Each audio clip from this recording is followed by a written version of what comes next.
سړي د اسرائیل نوم ته په بده وکتل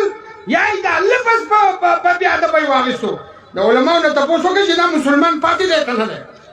اسرائیل یا بني اسرائیل دا خو د یعقوب علیه السلام نوم دی او ته اسرائیل مرداباد ویلي کې نو په کوم ځای کې پاتې شوې اسلام دې کوم ځای دی که یهود دې ویلي وی خو زه یو خبره ده ته اسرائیل مرداباد ویلي دی یعقوب علیه السلام مرداباد ویلي کې ستا هغه علم څه شو ستا هغه پوهه څه شوه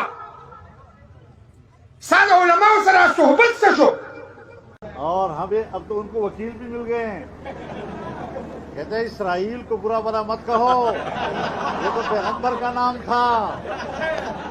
وکیل بھی مل گئے ہیں اللہ رب العزت تو بنی اسرائیل کا لفظ استعمال کرتے ہوئے فرماتا ہے لعن الذین کفروا من بنی اسرائیل علی لسان داؤد پھر تو یہود کا ذکر بھی نہ کیا جائے وہ بھی تو اسرائیل کا بیٹا تھا جس پر اللہ رب العزت فرماتے ہیں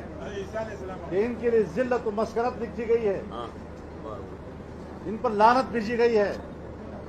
ایسے ایسے لوگ ملاؤں کے لباس میں جاہلوں کے لباس میں ان کو وکالت مہیا کر رہے ہیں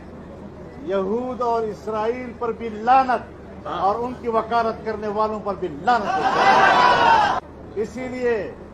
میں اپنی جماعت کے کارکنوں سے کہتا ہوں کہ جن لوگوں کو جماعت سے فارغ کیا گیا یہی عمل تطہیر تھا بلا وجہ نہیں کہ ہم اندھے نہیں تھے